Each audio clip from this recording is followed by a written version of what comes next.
This is Wadu TV. Truth and integrity.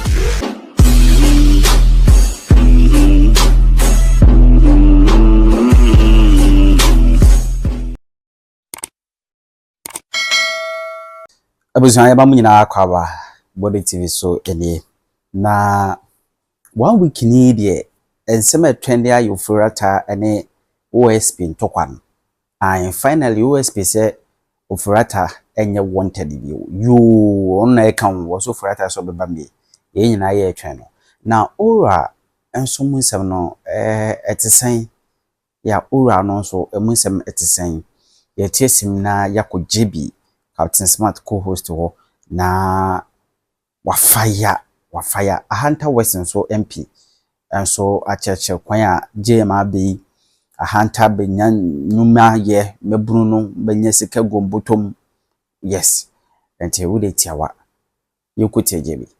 Now let me start from this whole Agyeman Manu from the starting from this way.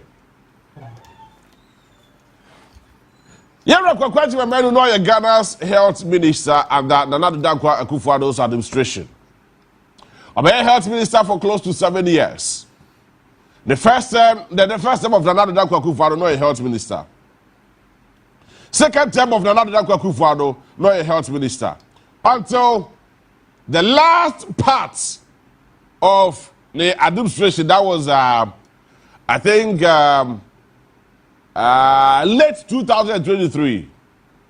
And Nana Dankwa Akufo-Addo a relieve Agyeman Manu say okwetena fie na Okoboy Bernard Okoboy Emra Meye the Ghana's health minister. Now watch this. Under Agyeman Manu our former health minister and yenya Arabia friend of COVID-19 true or false. Under the same man Agyeman Manu a person and the Ghana for ye yadi say yabamesi agenda 111. Under the same man and a nursing of war Omako school awie na yenyam posti won about thousands of them ayenche with allowance na watifie Dr. Mahmoud Bawumia ekọ tepa training tepa nursing training school okwati nani so during his campaign time. Now Agyeman Manu from the word go Emma kind of for you now who say you're putting square pegs in a round hole. Agyeman Manu magana for you now who say Ghana for and I said another Dankwa Akufo-Addo I put these square pegs in a round hole. Because we all know this man to be a chartered accountant. Or no, a bad sikasem to dia wa bini ewo mu pa. Obekaya before the MPP came to power, he was the chairman of the Public Accounts Committee. And the Jumano was up to speed. Ye Bonabaso, ye Shurano, ye Kase, oh, Papa, we dear. Why are dear? Now, Papa, we at the Ghana name, at the health ministry name, at Bogana, Kronubia. Copy me. Ghana 40 million recover. I'm a Ghana for it, I say a refugee, but I am reminding His Excellency John Dramani Mahama and a Kwamdamita Akando, RCA Health Minister.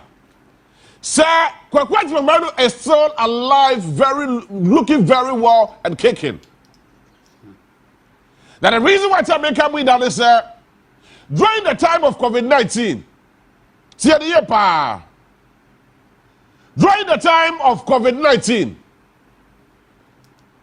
and Agyeman Manu eka say the way yare no esi eba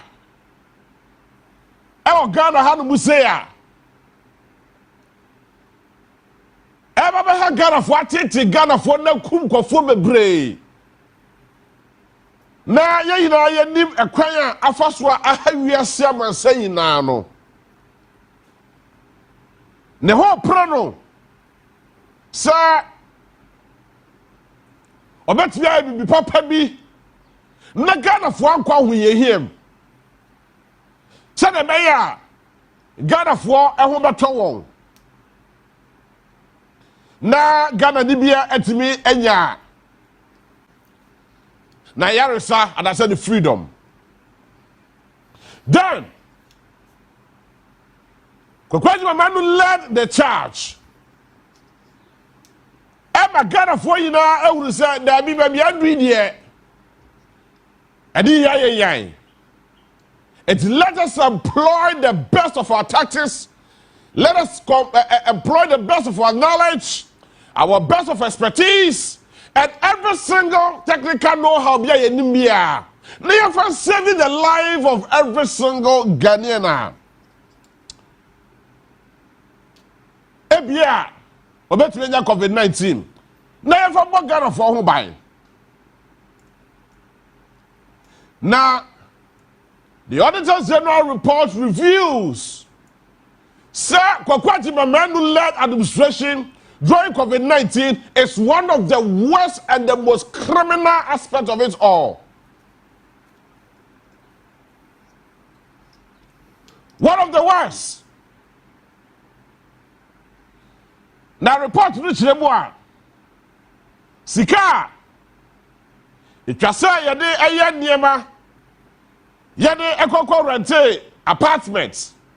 Yade kokko rente efie. Say yade kwakoye medical center. Yetumi tua skani na. Eko wi akire sika na yetua ya no. Yetumi are making good use of the said facility, but we paid the money. And we paid for renovation, and we paid for other expenses. Na eho eni fasobia de Ghana. Now today I'm going to tell you. Number now, Agyeman Manu should be invited by the OSP as soon as possible, and even as a matter of urgency, the Ghana Police Service should invite him as soon as possible. I am saying this not because I don't know what personal issue. No, I don't have any personal issue with him. But you don't know what a social contract on the Ghana for sign in the name of the fact that he was the health minister under a certain president that we voted for to become the president of the Republic of Ghana. Now, COVID-19 report, according to the Auditor General. And the man who will be a Ghana for a year, and the Agyeman Manu was maybe probably the fact to say, as a Ubia Shada account for Yariaba problem about it. Ye na ye momodia say, to me, Asha Yahuye, na ye issue nose mask, na ye issue Veronica bucket, na why, na Kofu so da metres, Kofu da metres, na mo Ghana, Chrono. Papa, I drove your friends to speak in the video, so whatever. I go kwaje a draw way. Now you turn $10. I will damn so. Papa, buy the catcher, say, or turn $19. It's a $9 difference. Ghana for you now, beside now, catch us and NASA time, NASA not dreams is so. NASA dream not here for so, known to me, Genie ye. Because of that, inti, and a man into Mrs. Sign, Sankrat and the Cocoto said, Drono. Say if I may walk Ghana knee. Your cocoa share we now create to the crowd. Not do NASA swear, I spy. Yes, also we will not draw the book rate do $10 in po. I will jam so. Now the reason why Pastor Ghana for taking notice of this man, Agyeman Manu, as the health minister, not him as a person, but as a health minister, the former health minister of our republic. The Auditor General report reveals to say the health minister on behalf of the government of Ghana paid an amount of $120,192,379 to UNICEF for the supply of vaccine. However, over 5 million doses of vaccines valued at $38 million were supplied to the National Code Group, leaving a difference of $81 million with UNICEF. Ghana for over 120 million Ghana cedis. Yeah, he's carrying the Makwaji, my brother, the health ministry said, because the area bay, yeah, who be that? At Yatem Cassia and at Yay. It is a son Abadia. Sika, who here beer, yeah, the Bema, because Ghana man paid another Daku for the say. I don't know, I see so wouldn't quite be fast fixing the economy. But say the pound quad here, a banner say, you're fixing the pound quad, oh, who ye, but the economy no, or bet me a year. Need that to so or some failure. Health Minister way, a Dianimu, Ego Kotia 38 million. Emma, yes, supply. Versus la, yeah, the man won't kind of what it be. And the man, yeah, code room, our hand will say, and the boy, $38 million. Granted, yeah, that's it. But I go come here, Chino, over $81 million. Now, I come, there is Scana. Yes, you. You judge the man you deserve for, you check, but you have a vast enough of a this is the Auditor's General Report, according to, this is the Auditor's General Report, let me put it that way. Now, the Auditor General reports, and the auditors recommend this, and the Chief Director of the Ministry of Health should renegotiate with UNICEF to recover their outstanding debts. But you know, he, Agyeman Manu, was the head of the ministry. Not your way. The ministry without the approval, the ministry without the approval of the Central Tender Review Committee increased the cost of 5 contracts with a total contract sum of 24 million Ghana cedis, 256,500 Ghana cedis. That is about 24 million Ghana cedis. By 4,017,000 Ghana cedis through variation orders. Or you be in the ministry. Nay, the Director General Nassif for no more 10,000. I did with you. Yafabia Kawa be new. It's just a Yadikaka Hona, Ghana for you now who say, yeah, Jumana fine good. So this man, according to the Auditor General reports, you could see the cost of 5 contracts with a total sum of 24 million by 4 million Ghana cedis. Now, today, and another shocking. I'm D Yao as Ghana D. Now, we want to say, it's other something projects you're paying for now. You didn't want the idea, so they be no more rain.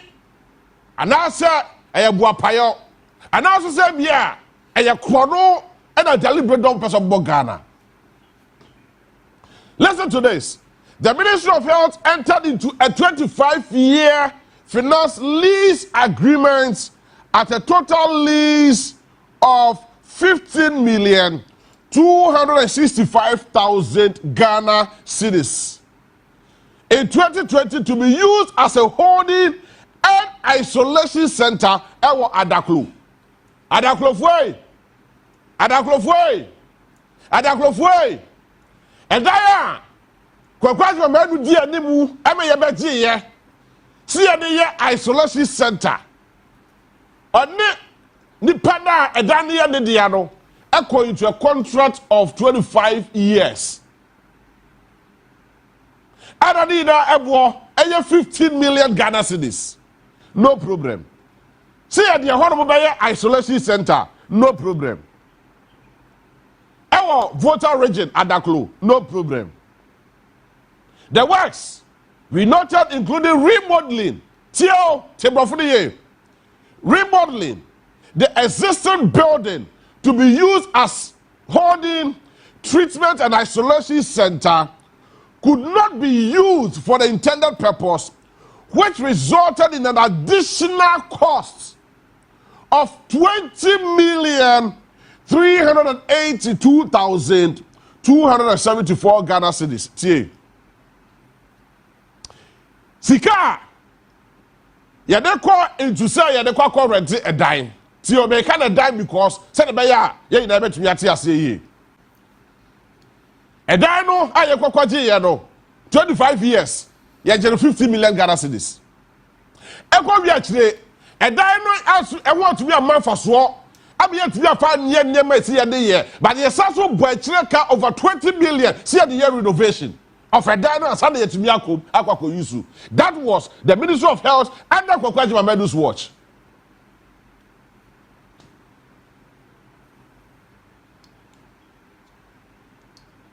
Eh? Yet to be a fine year at the corner see a year no. Yakoko rente a die, if ye Adi na war a cost of 15 million Ghana cedis. Yes, say, I didn't can see a year to cry to be a fine year. But they are some boy car over 20 million Ghana cedis. What to be that? Na kwabnane to one freely. Then you get auditors from what audit. Now the recommendation about the director, the chief director should consider outright acquisition of that building without any night as a Sam. Ghana for your refugee there. Ghana for your short memories. Ghana for your person swasem. Ghana for your tankai because or your pipini, your tankai because or your pipini, your tankai because you will not try people. That is what you guys are saying. Yet you are corrected die. Ama. Never 50 million Ghana cedis. Ekwa we actually yasa boy chileka 20 million Ghana cedis say. Yeah, they renovating that man looking standard. Na yeah, the one more isolation center. Isolation center. Eso yet to be a first time in previous and once no po yet to be a fan alcohol. Ya fa wasna afana kokoto za isolation center wadaklu. But the cocoa we actually no ya bowoka over 20 million. Ya we ya die no de see one of say kwabnane ni say ekwokwedem. It is not funny. This is the taxpayers' money. We know me no to a ya ma se to ya kese no. We know me no to and ya de yes adwumade we. And kwakwaduma manu di anim say fa yes adwuma we. Na the money chama wo kese pa no say enye Ghana fo enye ya sika ye kwaje bosia. Aminu mienu yegusu tua akenofori atanipa bonini ekọ etwe bosia ne ko anim se ye betua no daache nti akora oda ye furumu a ye nya wo nimpo e de Ghana ka. We keep saying all these things and you people think that we have a personal interest over something. No! But we have personal interest in Ghana, not as an individual.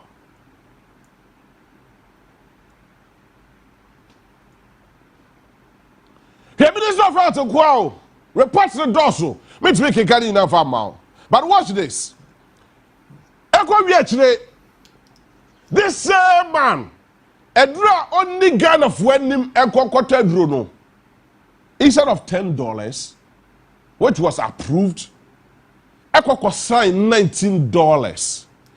Yes, I know here. I said, me cry, me say cry. Imagine you, imagine this is so. Me cry now say, now the amount. No. I mean, and this man sat in that same office. I'm the president of that Republic of Ghana. That times, the hometown of Agyeman Manu, I could make him mockery of all Ghanaians. Say, "Neze papa, never welcome no. Me kwada me name that. Hey, brother, Yakuponi, that's what you come here. That's what you come here. And we were hailing these people, pressing them, worshiping them to make it look as if say they are saints, they are gods that we need to worship."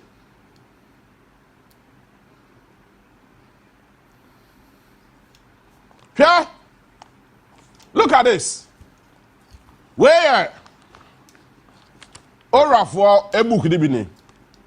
Operation recover all loots. Now Ora for say Sputnik V vaccine scandals are Abani so procure inflated price no. With a report showing the cost of $19 per dose instead of $10. However, the vaccine never they were never the year Hibuka would say vaccine that he has also delivered vaccine in pool. I didn't know you quite the $10. And a minister way at the $9 at the car home, you could sign the $19. Hello, Tiaka, or Tiaka, yeah, vaccine the grass so proper. Yes, I saw a farmer near to Hodomo, we try with some at the end of Hodom, the account was him. And this man is working freely. Tio, and your personal interest, and the interest of the Republic of Ghana. Se Ghana, aya uni aja padie. Se Ghana, aya wose aja padie. Ena osi okwa na hu migiem. Enti our friend Dr. Edmond said, Dr. Edmond, hey, me na me bado. Me na me nanande. Me the Ghana aya will at the amount is sunny.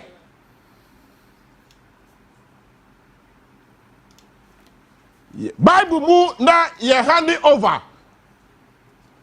Na ye frɛ Israel man nyinaa sɛ wɔbɛdi adanseɛ ɛfa kyerɛ ɔsoro ɛne fam.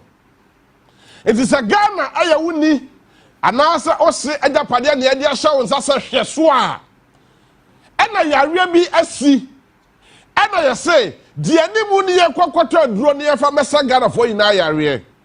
Aduro no a Ghana wiase fa na nyinaa tɔ ne $10 no ɛno kɔ ane bɔ ne do $10. Okwa also better than $19. Emma was saying, Emma would share $2.8 million.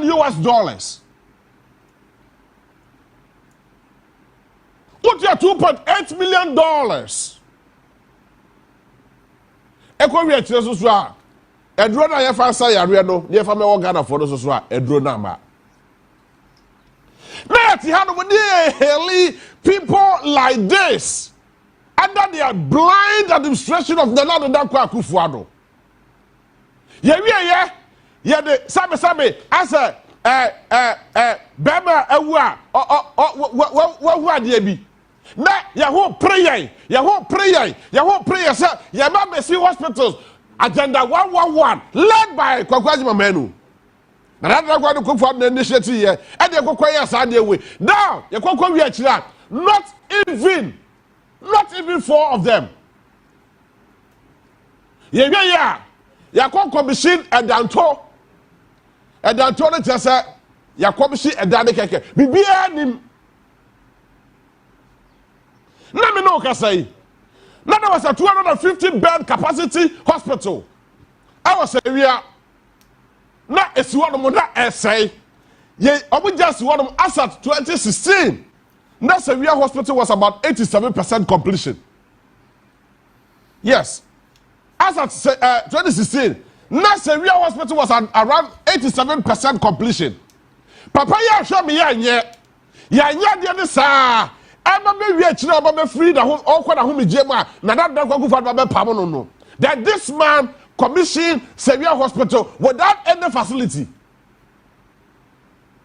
Na ye bisale say other than Sevilla Hospital, Achesa, it taking more than 6 years. If you say Sevilla Hospital, Achesa, or say, acquire a Debecor Hospital, you didn't try and you need access to electricity. And this man was the health minister, and we were paying him. Sevilla Hospital 250 bed capacity was sitting there. I mean, no can say, or more people for one. I must say, you commissioned that particular hospital, and I mean, no can say, why the you Sevilla Hospital? That 250 bed capacity. Thank you, but I mean, give me just about 5 minutes. Remember? 250 bed capacity. Na yewra opemso. Epese oye renovate Comfort Teaching Hospital. Na ope baby a obetimi de sebe ayarefo akwakogu. Na obetimi enya a lot of space, a lot of time, the luxury of opportunity no more to be renovate Comfort Teaching Hospital. Na kwaku Agyeman Manu atimi make sure say Sevilla Hospital could be commissioned. Na kokɔ wi akyire.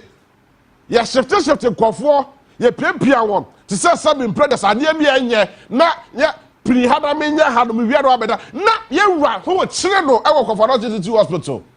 Eda of course we hospital watimi amie nanompo osineti ase ne rehoye.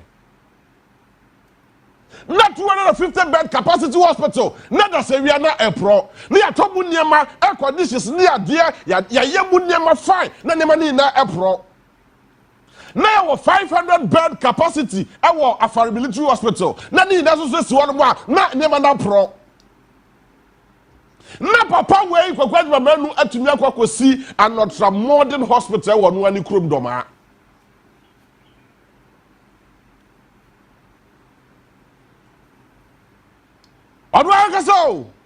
Ono as in person why there watumi achieve the fact that oye health minister anya kro watumi see another modern hospital e woni krom doma. Very well, fantastic project. But the initial desire ye use aban sika say ye dey ye no papa ye ntimi anye. 500 bed capacity was sitting there. 250 bed capacity Severe Hospital was sitting there. And not even at the 111 hospital simu baku po and the operation as at this time. Now papa we said the nim Amiako procure and draw Vasna Yaniba with a whooping amount of $2.8 million. Men running some points as well, ma. Now, Papa, we cry. As I saw Kodia Miyako rente and Dalto, Emma, $15 million. Near 50 million Ghana cedis. Near Subway, 20 million Ghana cedis. What sense does this make as a country? Antaro. What sense does this make as a country? See, at the end we say, now see, the man say, to Tuskangu, yes, Sika, yes, Sanyama, just because somebody is a health minister and somebody is not thinking right, and he was there as a president, as a minister of health. Now, president, it's one no channel. Now, president was making mockery out of that. Jesus Christ. And no, any jail. Papa no kwa kwatena fi akoda hom giemu.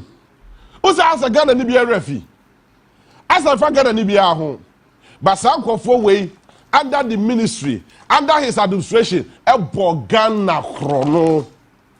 And that is what the Operation Recover All Loot, I recover I had to say. $2.3 million.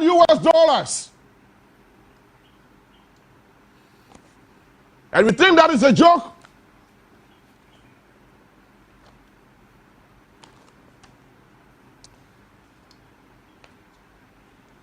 I am telling you.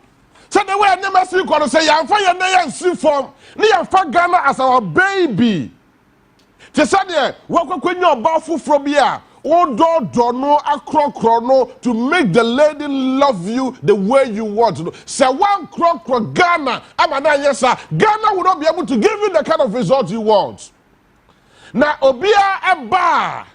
Now who say Ghana is a very romantic area. It's a very romantic country. It's let us milk Ghana. Yem opportunity for Ghana. Niema Ghana. Enyamobo. Look at the amount of money. Sika Wodwa. Every Ghana within the last 8 years. I am telling you, say Yanina and na Ora for Erikovaye. Not even half of them. There we are. Arahosem, me ba see. Arahosem, na Ghana for ina. Na da kwa kufuadu di animu. Na the vice president, Alhaji Mahmoud Bawumia, e di animu. Na ne wafase kutu kuru Kanoforiata esu di echire na omo ina eko akwakope bosia $3 billion when one single ministry etimi di animu ekoko procure vaccine yesanka over 2.3 million. How is that possible? Near to her, near to Sonia Mahunu so. Single individual.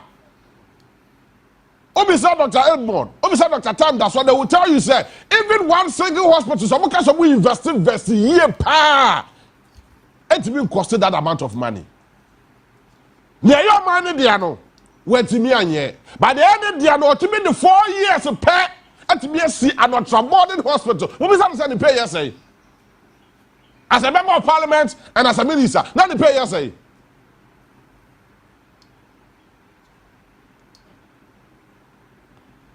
MPP a Bogana chrono a Bogana. But the car, what's the way you're more Catholic than the Pope? What's the way? Hey, what the yeah, because what the wo a wana Ghana no eya wo ya chai some imprediasa ne Ghana ya ne de ankasa ne yete ho ne yeso semhunu so ebusafo, this cannot be funny anymore. Yes sir. Operation recover all loots. Yes sir.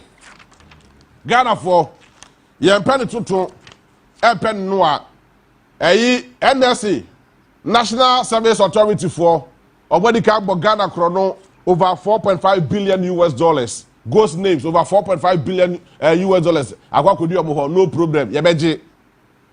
Give to your worry. If in the da see yebeje nti adika dase aseda for kwa dase. Na do that time na. Mama Ghana ni bia, mama MPP ni bia, e be catch Ghana for say this is witch hunting. When they were stealing the money, when they were omo Ghana Chrono, where were you people? Yeah. Agyeman Manu will be brought into books.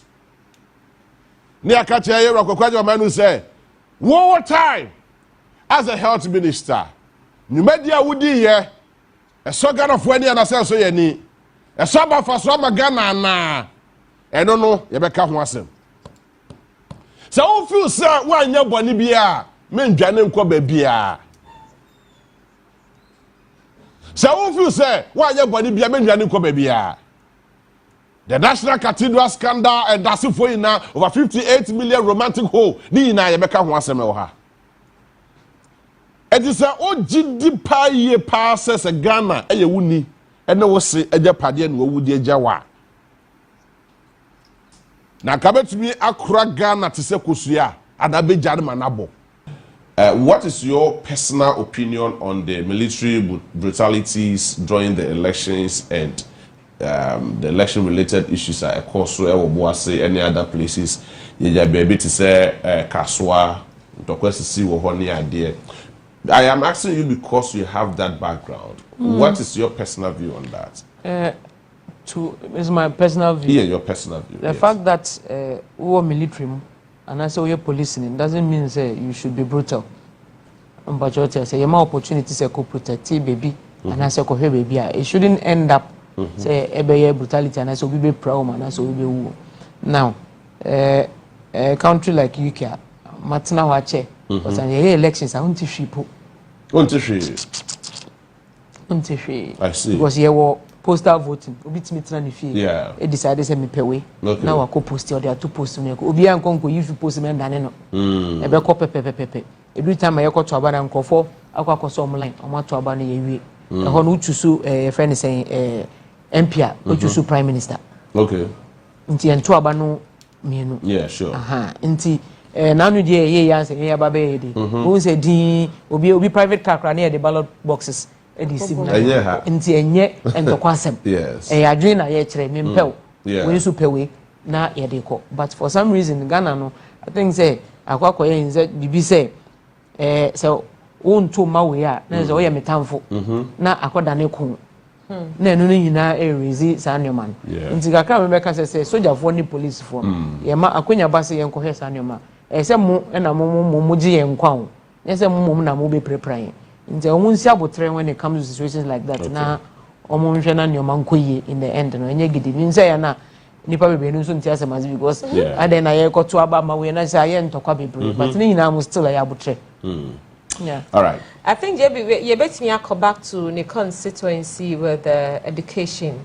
Yeba a hunter west education semno senicity issues so na say eyara.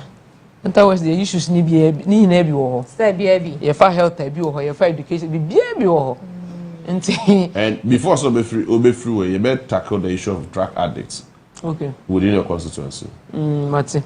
No say meeting aka ho asem kakra. Enye bebre mum. No, but it's very necessary. Yeah. The issue with education no.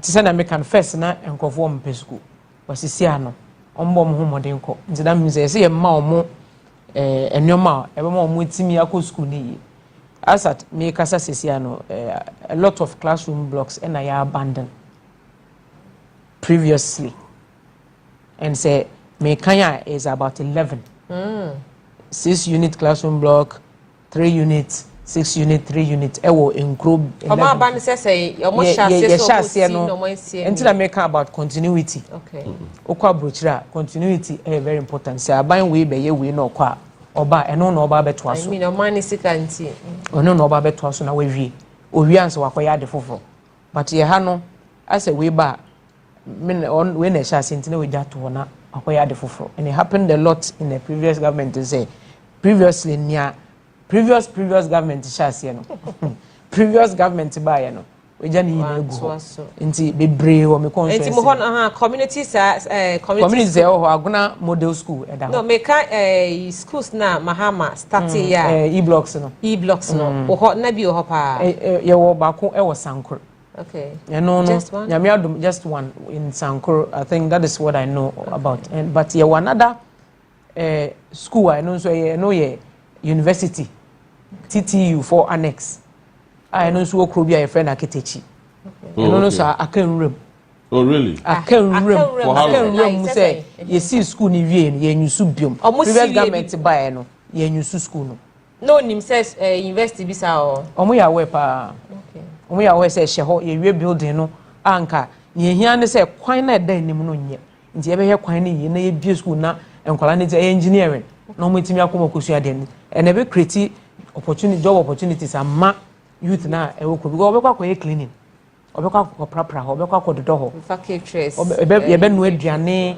ni ade no obi nso beto asase abesi hostel but akam and me bom pa ye say nyame ya do na mitimi approach ye papa Haruna Idru so a obetimi abo ma ya san bi sa school no e ma bibia akokama e na ne abandon so wo communities no yetimi ato so e ma nkola no so enya school ni bebi wo ho ye ni KG po nti akola kete obenante from maybe a way to be say bia dankwa circle and also probably even parliament ansa wako KG obenante from how to maybe a way to yemfa say dankwa circle and I say parliament ansa wako KG akola kete ewa Hunter West nti ye campaign sometimes we do dankwa circle parliament o kwan no so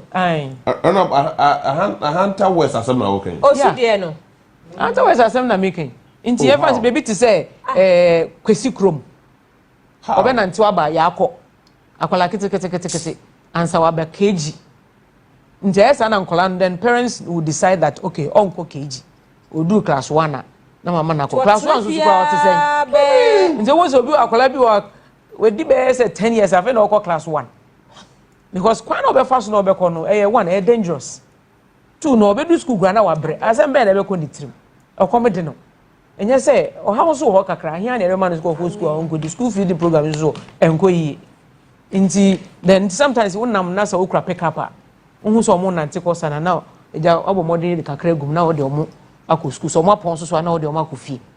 At the time I now operate to NGO who provided about 12 scholarships at the brilliant but needy as an individual. Yeah. So say you are in authority. Education is the key. What are you going to do to invest heavily into education, knowing the challenges? Yeah. Like I started about 2 communities and started KG, but today I need can be brave. It's just a dying Caribbean. Any time now my MP crano and I started before into going into friends primaries. Nti then we kakra na amo books kakra because book kro mo besia de na bi ni ho pen kro mo de be tworo na bi no as a pencil nti starting in kakra sa nti I'm hoping say sisia na nyame adoma be ye MP no me kwam second me nya nti then nipam SM approaching ne na in charge of education na me outline problems e wo me constituency no hu say KG po school ni bi eni ho ebi ni ho nti sa moaye no at least akola ketekete a oye entitled to so benya sa KG we not only bia that means ye deprive omo nyina from sadie nti I hope and pray say me ben na or the some wine be mammy. Na me so me dia come constituency at least kg. In the meantime no, say a number and kakra me so meet me aye no. Because it looks like that almost every challenge bia within a community bia will be ho. Oko health or challenge. It's one your community and the whole private here.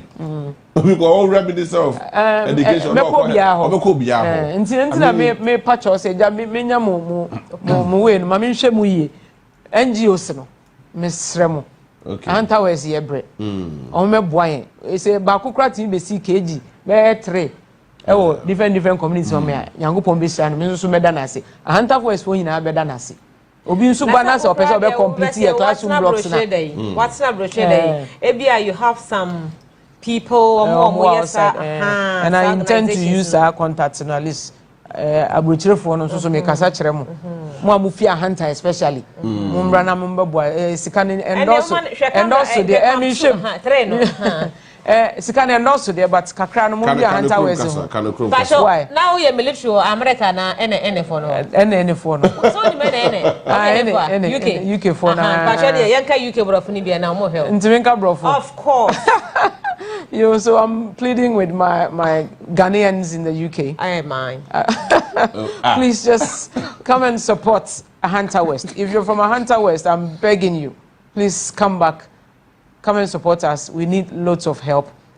Cages for children, chip compounds, water, boreholes, even the technical training, the skill training that I'm talking about. You can come and help me with it. I need every sort of help to make sure Hunter West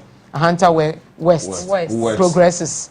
Yeah, because there's lots of help problems in Hunter West. So I'm begging everyone. So, my Mr. Cook, one question. I did something you can buy now. Okay, man, it's now like it's now continuous for years, and then I decided say I feel me but the age of saying I was it's now 25 years. To woman now. Mo from Kolani now. Be man nso so wo. Okay. Nti be man e de ahin, wo fira. Da me kunu. Ai, so fira no no. Ono so wo bi. Okay. Nti omo nyina wo nti me and you can imagine how longer. Yeah. Been there. So that is the reason I mean, but like in and out. No, the reason for you to come to Ghana, settle here in Ghana, and even intend to be a politician in Ghana. Okay. Because like I said, I had this small NGO and I'm MYN kakra. And then realizing the issues, especially at Hunter West, I realized that no, there's more that I can do. Out of that, then I got approached by a few. Okay. Say, if you say biase, unya to me kakrebi de kanwa, obey more. And then the to me now more referred to was me contesting and becoming a member of parliament. So that made me akwakasama Hunter West. For years, Hunter West in your representation was parliament. Nipa no wo hode, but ongasa. I see. Obi ko 12 years. Almost yantening. Obi su ko 8 years. Yes, yantening. Yeah, man. And I intend to speak on behalf of Hunter West.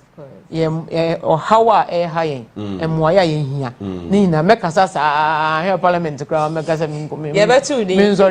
But looking at your background and looking at your family related issue, Unia Charles Bisu it's not an NDC man. And now we're NDC. Were you approached based on the fact to say you are now we're NDC and now say you were approached because you felt like because of your come and join NDC and lead the party? No, me NDC. I see. Even in the UK. Okay. Me NDC in Ghana, me NDC. Okay. So that is how come I be more approaching me say member contest just to support Hunter West. If you are no more say me near den do. If you are me first I near den me channel na me fanya bi papa wa Hunter West. Nti I want me MPP neither. Okay. I see. It doesn't mean say MPP nyem mpacho. Oh no, I mean say there. Obi join wo be bia odini so. But you're also known to be promoting and supporting the vulnerables in your community.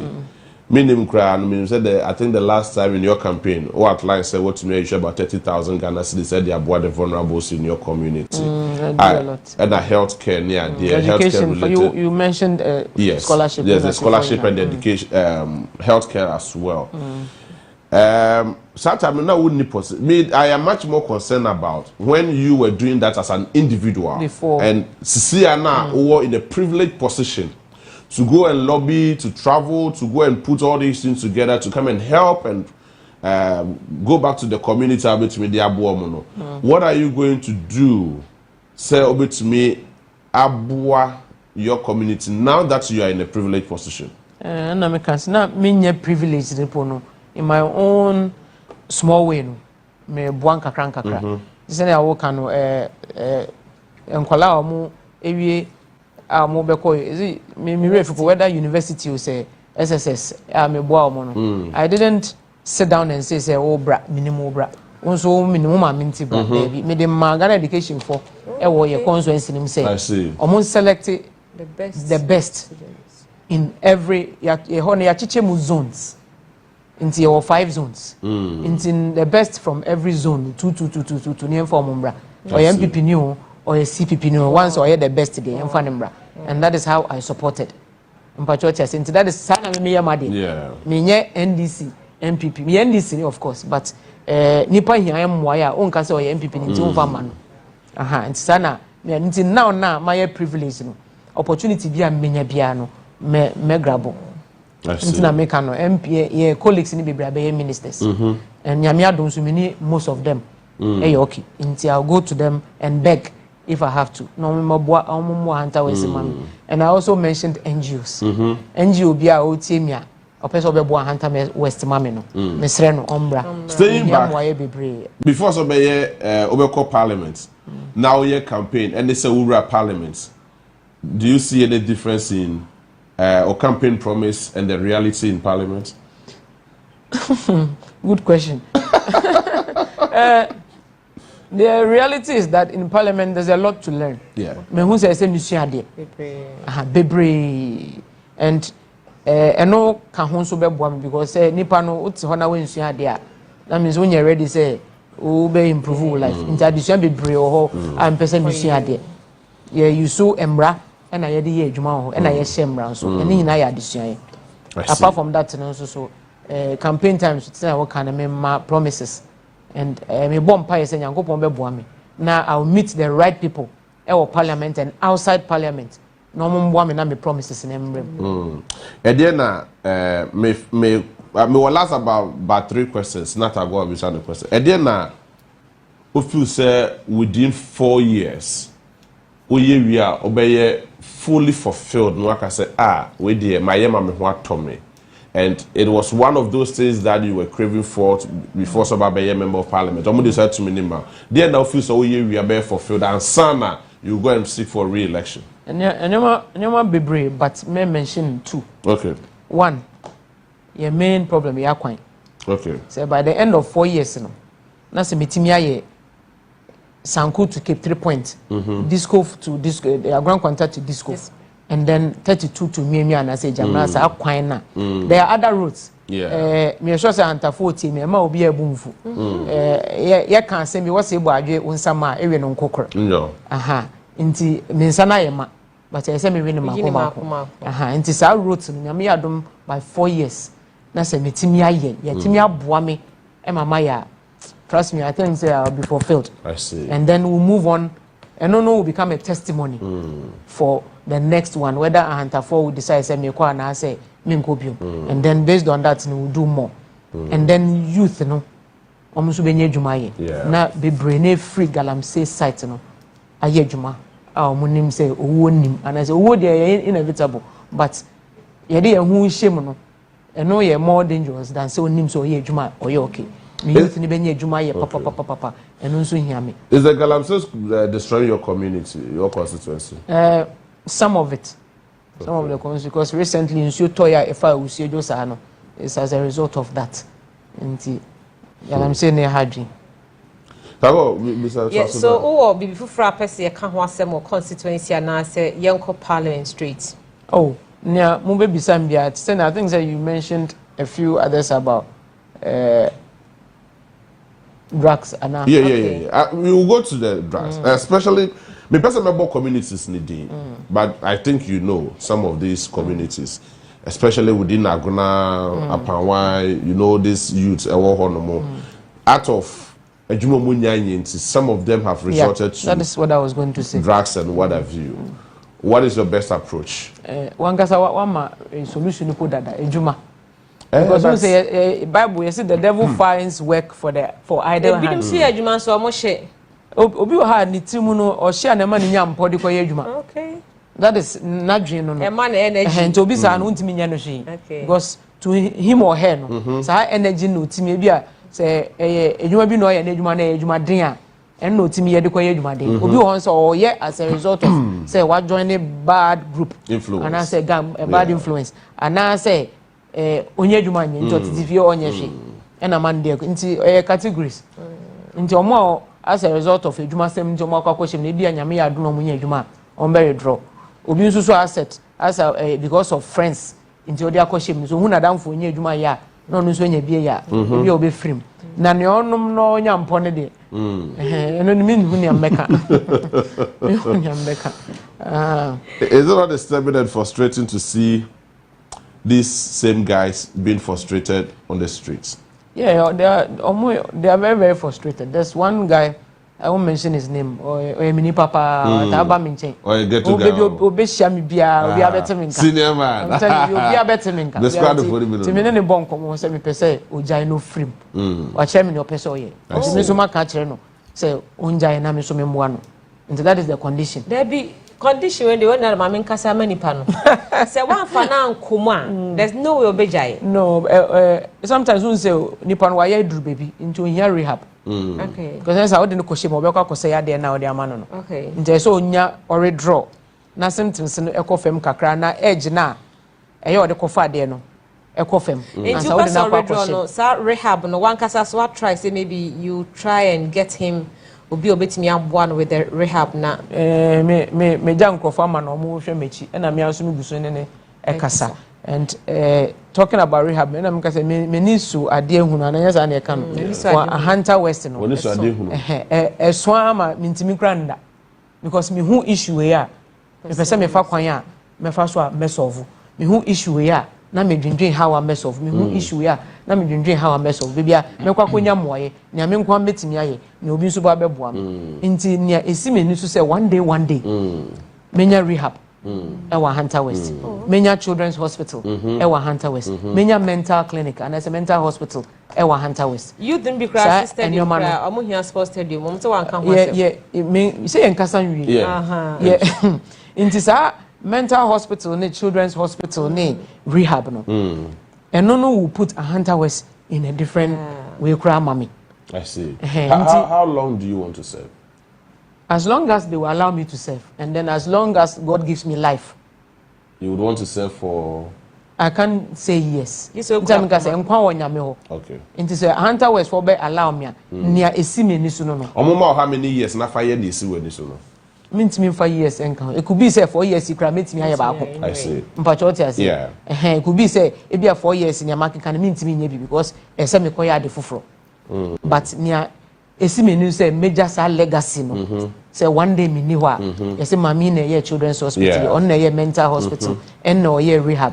Mpacho what you say? And then sa stadium no mo kan wa say. Na stadium na da baby dream no ho. A small park there, very nice and intimate stadium. Small mini stadium you man here come. And then baby dream no. Boy see ball in kakra. Papa bi ba ya. So be ya. Kojoku mana. Mpacho enye kojoku. Na why? And now, I'm here demonstration. Kojoku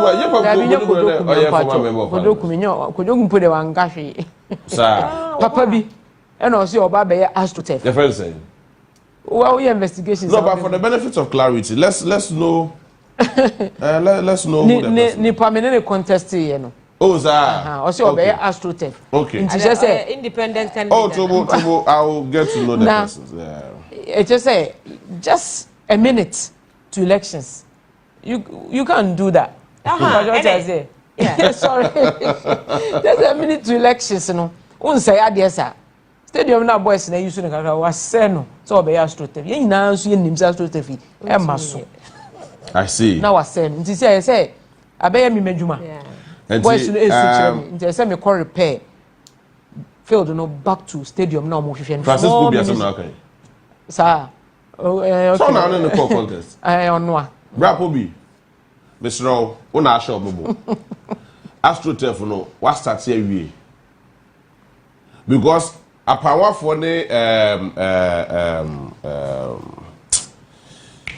create apawa so agona these guys are well talented when it comes to sports activities football yeah it do do na no mo school at St Mary's na adopt your mo na emu dru intakwa enye easy enya grokra it is all the sakokoko mo park na wie Sete so de yi uniema na saso restore famo simple. Tell na no mo mpene astroturf. On pe say ye mini stadium. Yeah, no Sakura. Friends say no, grass one. Really? Astroturf there. Sakura Park na ye but we grass was so we bobo nti what is see omo ni so ye de be dani mini stadium bi with changing room ne sitting areas kakra ye de amom. Oh, okay. Na omo so e de agidi. And say they call astroturf na ya say no astroturf no yesterday ba ko aponwa Roman Park you twitwa ho no amfa nko bebia e na ye betutu ha no nso nti that is the problem with sports no ntam praying say mesrew we NGO na opese oboa me a bana be boam na mini stadium enya agro obi kra the message bi about Facebook say Agona market o monte say o ka ho asem just enter because hunter was say just mama me ti o channel pa ye anaju ye beto aso a de akwa wie Into NGO na say oh hwe me a bo be boa me na mini stadium ma Hunter West why Mr. No but I think say you should they are very talented. No me say no program bia me started last year. Every Easter bia nyame adoma me me friend no a Hunter Sporty Fest. Okay. Sporty Fest no football tournament for 3 days. Yeah but no last time na yitimi yi nkofo bi talent kakra me the coach Basige Kraba bi. Oh sir. Yeah, Samuel Nkumbetwe mu wo ho. I see. Inti mediama coach Bruni ne bae. And this year no so yes aba be. And this year they take a different formula. Okay. Say last time omo ye de omo boy no omo ye mpenifo. This time no ye communities no use 17 to 20-year-olds. 22. They are end wo ho. Then we'll be selecting them. Near the omo form team, 8 teams. Near the omo boss sporty fest no afi. Na invite scouts any coaches ni bi no mbra no mbefa bi nko mame na omo so nko echiri this year Easter ya patomba be me de support ebe boa pa because here only say Kofi Kinata no a footballer you know I'm telling you nkofo be multi talented Piper no now Bobby oh yeah okay my boss school team da I said means here okay. No, talk about the guys when it comes to talk about the Hunter guys when it comes to football. Almost extremely talented. They are there. And the banner rap also the agile. Don't go there. Come for. Onya ko fetch no hono mo bank when they jai. Oh no no, papa. I know. Obi kure wu bola nyen. Ene just say Ushia na hu say ye kasa akwa we. He's a full talent. But they couldn't go anywhere. I intend say Yami mami adom nko ade a we fish out these talents na empinifo abebo mo ama. But unfortunately the seat you are occupying dominated by the NPP and our BGF free honor. How do you intend to maintain that very particular seat? Because it's a sacred seat, they would want to come after you. They can come. I won't stop them. But enkolan kitin na wa Hunter West no omo ka kokole so mutimi ji kokole ni from ni de ometi abeje akonwa no I see omutimi ji kokole ni fi enkolan no nko ade a ebetimi aye adwuma obakoko sports I don't know me I intend to use sports to go far. Recently I just did another one, a Hunter marathon. Okay. Because one of all the stadiums it was fantastic. Your talents and one Hunter West I see it me back out. Ironically, all the various stadiums were within secondary in the Takra then Hunter ni na enye papa. Share secondary sports stadium. Sika ye de koko se no. The back could be that Takra the be fair popular pa. Friends maybe Azak is for Yes. 11 wives, I don't know. 11 wives 4 years ago, to bomb. And so Sipon, is it a Sipon? No, a Sipon is the main one. That's the secondary sports stadium. Apart from that, all various schools at water there, especially secondary schools now, almost sporting facilities for one. It is not even upgraded. Yes, park Tantanta for Tantanta Bobo also. I think it's in a Western region. Western region, like I said, seriously, I mean, because we show Western region, you're gold. Your bauxite. Your manganese. Your timber. Your rubber. Your I bet your friends say palm. Yeah. Even raffia sticks cry you will be. Can you imagine? Raffia sticks you will be. Your bamboo. Yeah, somebody Jendu Park. Jendu Park. You didn't know trim near the back. Yeah, for the enemy crum, no you refuse. Nah. Is it that you people are not angry enough, or you are not pushing well enough? I'm doing a research. I want to know fishing and nam. Oh yes, nam. Just a Western, a hunter West in particular. No, you will be baby. You will be baby. So I wonder how are you chrono. I mean, just I think that the last time where somebody's statement was about. I forgot the word, but it's maybe me can't with the word in the Bamami. We were word about slave trade. Yeah. As you see, Omofo said they should come and do something for us. But the patrol starts with P. We mama word name. It starts with P. Well, I don't know. Yes. But seriously, it's more like them coming back to do something for us for what they did to us. Is it a payback? No. Okay, you can call it that, but it's not payback. I'll find the word, but. But Nyame Pachan is, I think, say it's about time. Yeah, it be before Nankasano. We psych ourselves, change the mentality, no, and realize that you're more generations after, generations after, Nyamwedino, Nikon, because you see, I know, Omontoni Pabio. Yeah. Near one or Muria. You are good. You are a bauxite. You are a timber. You are those times na any pattern. You see a nanga say is it repatriation? No, repatriation is more like sending them back, isn't it? No, reparation. Yeah, I think you have used. I think it's reparation or something. Reparation. Reparation. Okay. Yeah. Until now, to me, no. This is the time I see a bonny. I won't buy. What I say, "Zia no mo ntoni pa bi mo ya." Nti yen so den na ye na ye freeze our mentality ne mu say omo ton yen nje omo ma bibi man. We need to stop them. So ade omo wia no, omo nja ya de ngu ho. Na ya yen fen develop. Ye fen develop ye crow no. What I say, we build factories that will find a normal for us. Seriously, I don't know say me can say fikasa better there because me can oka kasa no bia. I say very well enough. Western region, the best comes from the west. West, yeah. But the west is in the west, and which is so deadly. I don't know. You will not have space for yourselves. You will not have space for yourself. It doesn't mean say they say you jai mebunu no momoye bibia, but fear or rubber ewo umpeswa so honomo for so many years. Robert for so many and a community na Kasenya. No free. So many years, Robert community for so many when you're free. Absolutely nothing. Now no papa is a market circle kwakoye dwade dia mom. We just we done bosom. Why? Is it that MPs? Yeah, Papa John Dramani ma akoshe. Oh. Ti e bomb pa say e bit me. No. And it's na me can now Robert no kra we dua no. Chinese ni bi dwe baby we hu why who say we gold or rubber nasi? No, George, kwan you bubu rubber ni nyina egu. Rubber is a long-term investment. Yeah, sure. I bet me am 50 years now different. From Banchin down to Aguna, rubber kwa. And so Chinese ni leti ho okofa machines. Yeah, before na yebeboa now we nipa ni rubber na egu because we who gold was say. I didn't so onye sure.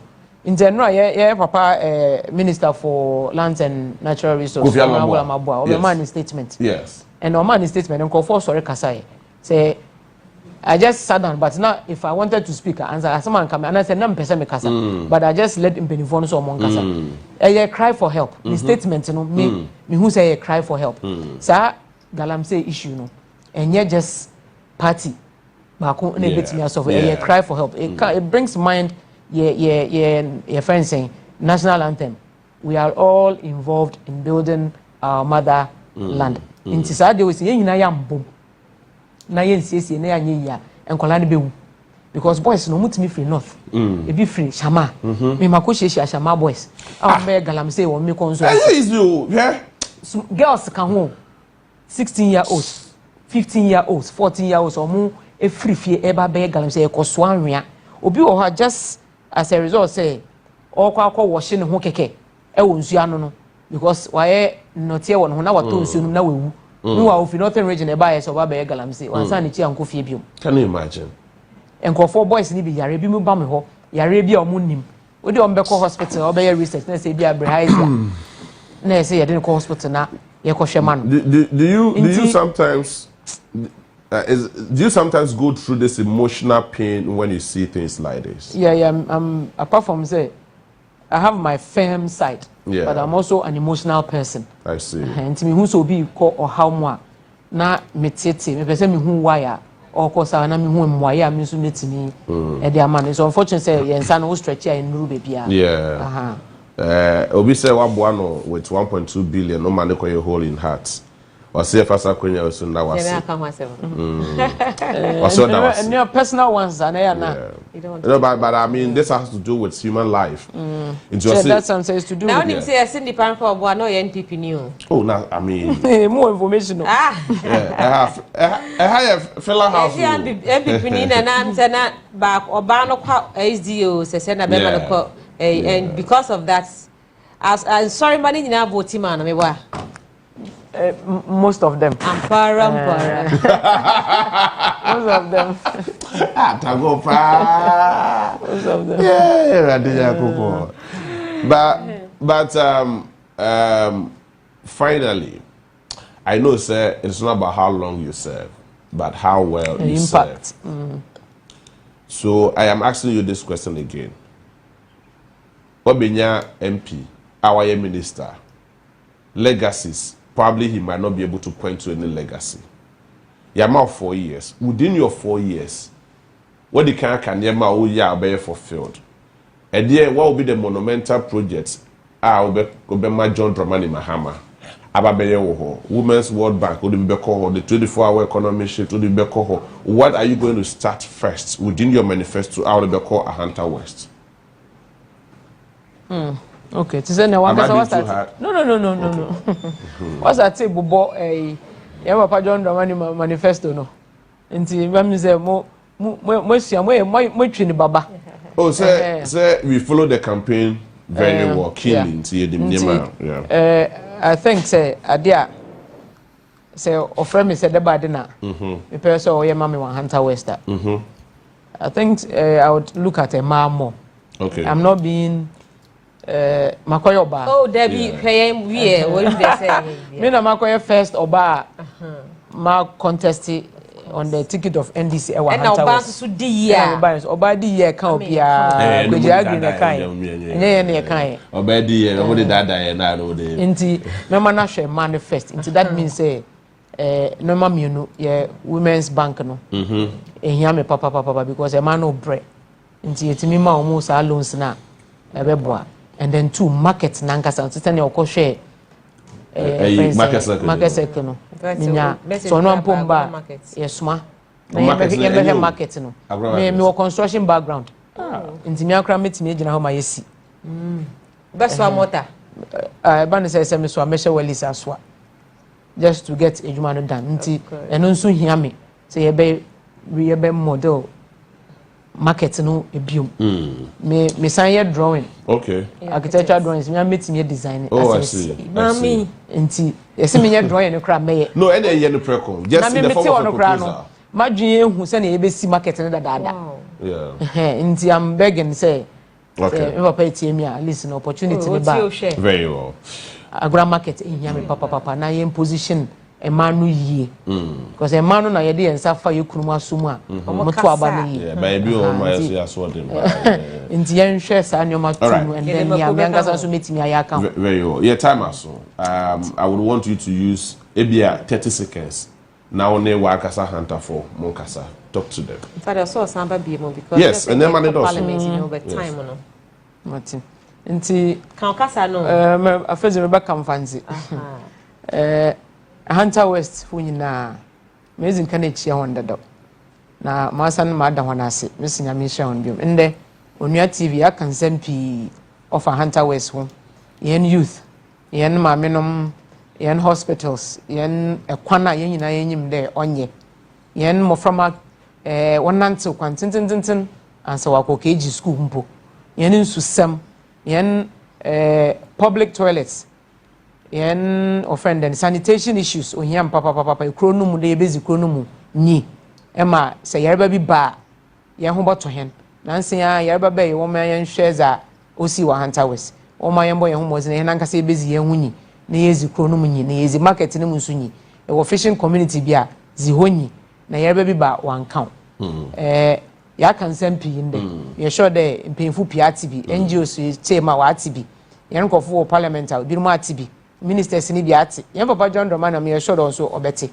nti mesre de woma yen kan yen humbom yen yakuru ekuru ye hia papa se ya nyakura ma yer adwin bi a yer fa bia no onye ma himfo Hunter West ahimfo mesra hon ekuru ye no hu hia na yen hina ye beka ho wentwi eyi wa ye de woma yen twa ne hinara do na yen yakuru na Hunter West nso so onfa ne ntampamfra na ontumpo ama mebu no nso so aye wa Hunter West no yen nso so ye ho ato ani etum yenye adwuma papa na yaye me do obi ase de nde wa show ni TV